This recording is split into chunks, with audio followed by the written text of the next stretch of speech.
Taking care of my father-in-law for the rest of my days became an unexpected certainty. The bombshell dropped when my mother-in-law announced her decision to reside with me, the new daughter-in-law. Her revelation came out of nowhere, insinuating that my husband was involved in an affair, an allegation she was determined to uphold. Shockingly, they intended to move in with the mistress, abandoning my wheelchair-bound father-in-law who relied on constant care. In the face of this betrayal, abandoning my father-in-law wasn't an option. Despite the wavering circumstances, I couldn't forsake him. Then, unexpectedly, my father-in-law rose to his feet. "My name is Linda," I introduced myself. "I'm 30 years old, married to Bob, approaching our 3rd year. Initially, our relationship flourished, but lately, communication dwindled. Is this the natural progression? The deeper you delve, the more stability you seek." Our marital life lacked excitement, especially since Bob's workload intensified about a year ago. His absence became routine, replaced by business trips that grew in frequency. Despite the strain, he always provided for us, and I had my own job to focus on. Our marriage might appear mundane from the outside, but it wasn't devoid of love. Our routine became the norm. Then, one evening, Bob arrived home unusually early. His father had supposedly suffered an accident en route to his company. The revelation shook me to the core, questioning the truth behind my husband's claims. When a car brazenly ignored the red light, it plowed into him. Thankfully, he escaped with non-fatal injuries, but the aftermath left him paralyzed in both legs and one arm, confining him to a life in a wheelchair. "My father-in-law had an accident," I exclaimed, disbelief coloring my words. The image of him, once a lover of hiking and fishing, now bound to a wheelchair, struck a poignant chord. He had always treated me like his own daughter, offering unwavering support and guidance. An avid outdoorsman, my father-in-law ran his own company separate from my husband's place of employment. The news of his accident reached us through my mother-in-law, as the constraints of modern life limited our ability to visit as often as we desired. Amidst the turmoil, my husband broached the subject with a grave expression. "Linda, Mom approached me about Dad," he began, his tone somber.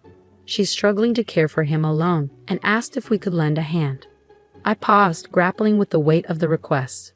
While I held deep affection for my father-in-law, agreeing to take on a role I had never assumed before wasn't a decision to be made lightly.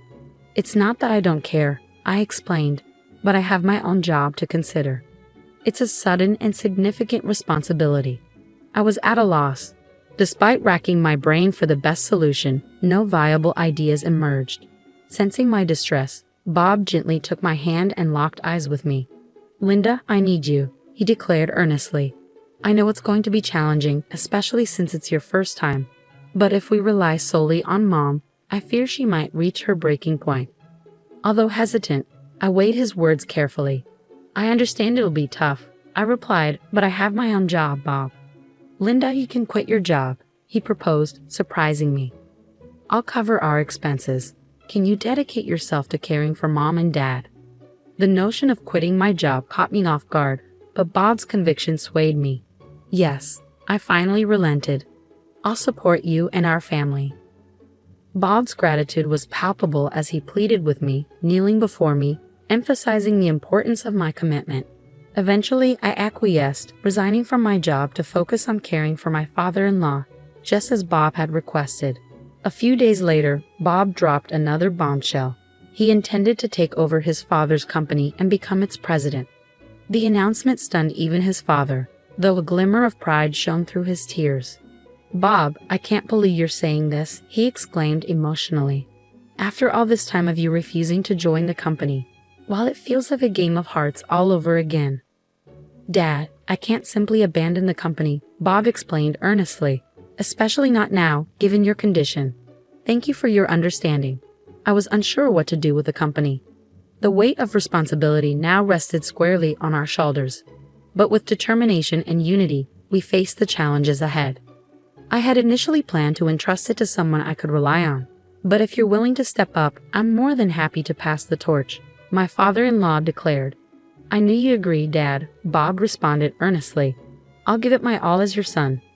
"Yes, I'm counting on you," his father replied.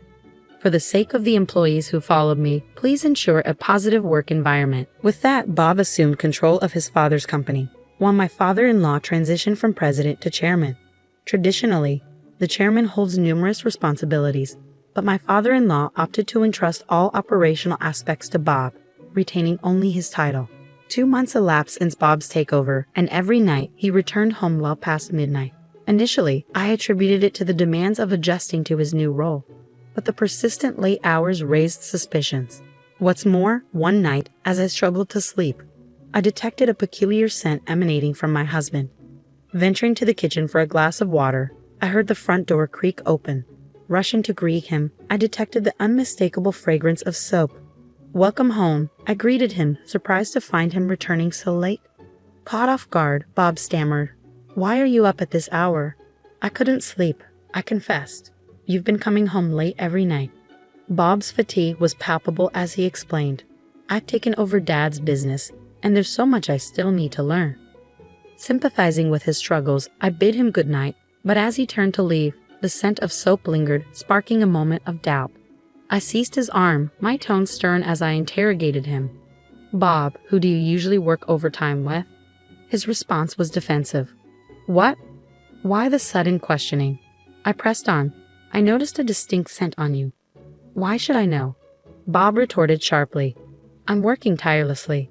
Don't bother me with trivial matters." His irritation only fueled my suspicions, leaving me at a loss for how to proceed. Bob sighed, exasperated. "Can you please stop?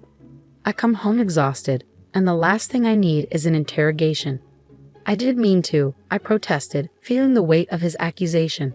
"I was just curious." But Bob's frustration mounted. "So you're doubting me? We're living comfortably because I work like this every day. Do you understand?" I nodded, chastened. "I understand," I murmured. But before I could say more, he dismissed me, storming off upstairs. Alone in the living room, I tried to reconcile our exchange, but Bob's indifference stung. The following day, my mother-in-law confronted me, her expression ominous. "Linda, I heard you suspected Bob of cheating yesterday." I didn't suspect Bob of anything, I simply inquired about his overtime companions. But my mother-in-law saw it differently, accusing me of stirring up trouble. "You're only able to live comfortably because Bob works so hard," she snapped, her words a stinging rebuke. All I did was voice a concern. I defended myself, but she dismissed it as rudeness, labeling me as the worst kind of wife. Her tirade left me stunned, and before I could respond, she dumped all the housework on me and stormed out. It was no secret that my mother-in-law had never been fond of me. Despite putting on a facade of sharing household responsibilities in front of my husband and father-in-law, I was the one who shouldered the burden of chores and caregiving. My mother-in-law often found reasons to be out during the day, returning only in the evening. My father-in-law, confined to his room, remained oblivious to her frequent absences. I was even cautioned by her not to disclose unnecessary information to my father-in-law and Bob. Left with no choice, I silently attended to the household tasks and caregiving duties. The only solace was the company of my father-in-law, whose presence provided some measure of comfort amidst the turmoil. I did something he wouldn't expect. As he looked at me with a sorrowful expression, my father-in-law uttered those words I never anticipated.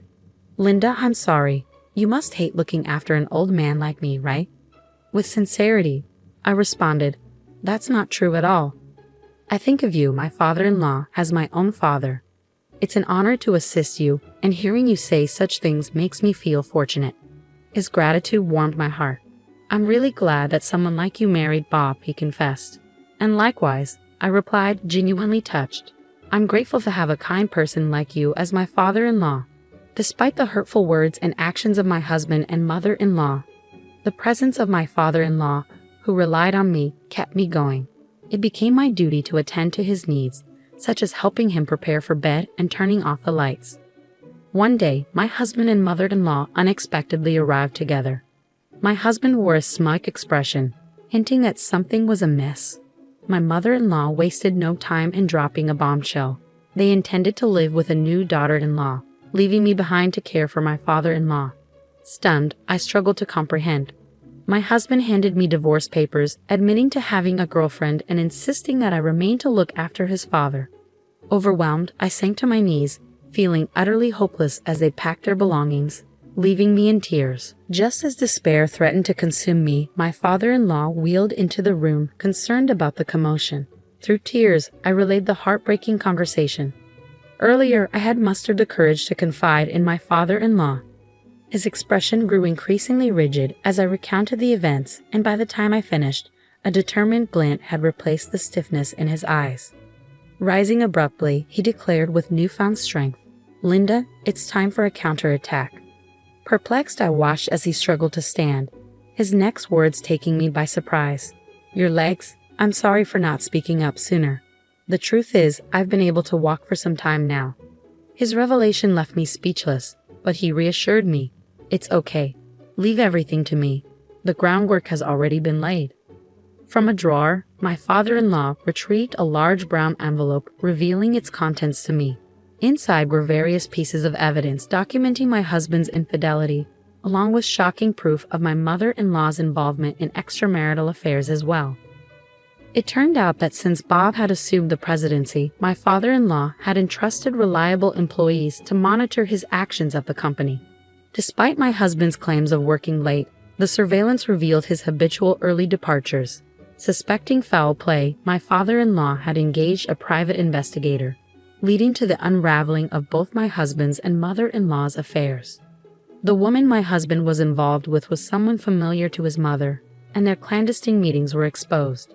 These revelations had only recently come to light, and my father-in-law confessed to struggle in deciding when to disclose the truth to me. "It's blunt, but I'm glad," I managed to articulate, overwhelmed by the weight of his revelation and the courage it took to confront the truth. "I can't believe it, Linda. What do you want to do?" My father-in-law's voice was tinged with anger. "I want to get back at those two," I replied firmly. "Leave it to me," he assured me before dialing a number on his smartphone. It seemed he was contacting someone from his company, and shortly after, my husband was demoted from his CEO position. Following my father-in-law's advice, I submitted the divorce papers armed with the evidence of my husband's affair. Through legal channels, I sought compensation from both Bob and his lover. A week later, Bob visited his parents' house, likely in response to the legal proceedings. Upon seeing us, he immediately adopted a defensive stance. "What's going on, Dad? Just because I cheated, you're stripping me of my CEO position." My father-in-law's response was swift and unforgiving. "Shut up. You neglected my care and hurt Linda. It's far too early for a scumbag like you to hold a leadership position." Bob's pleas fell on deaf ears as my father-in-law disowned him. Desperate, Bob dropped to his knees, begging me to reconsider. "Linda, please. I'll end the affair and drop the compensation claim. Just convince Dad to let me stay." His words only fueled my disillusionment. Despite his tears and pleas, it was clear Bob was only concerned with saving himself. With a heavy heart, I released the pent-up frustration that had been building inside me. I spoke with conviction, cutting through Bob's pleas. "What are you talking about? Retract the divorce? I never asked for that. Frankly, I feel liberated knowing I'm divorcing a scumbag like you. I'll never go back to being your wife." Bob seemed stunned. "You mean you've already filed the divorce papers?" Of course, I affirmed, my resolve unwavering.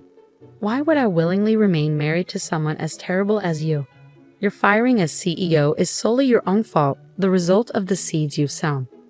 As Bob pleaded and begged for forgiveness, I remained resolute, dismissing him with a gesture. I threw him out of the house, his cries echoing in the night, pleading for help and forgiveness. Neither my father-in-law nor I responded to his pleas. Later, Bob and my mother-in-law faced lawsuits for alimony and were eventually evicted from their mistress's home, left homeless and destitute. They were forced to take menial jobs to survive, while I continued to care for my father-in-law in his home. Despite the divorce, my father-in-law welcomed me to stay as long as I wished. Grateful for his kindness, I made the decision to reside in my in-laws' home. With my father-in-law now attending a daycare service during the day, I have begun working to support us both. The road ahead may be challenging, but I am determined to do whatever it takes to care for my father-in-law and ensure his well-being.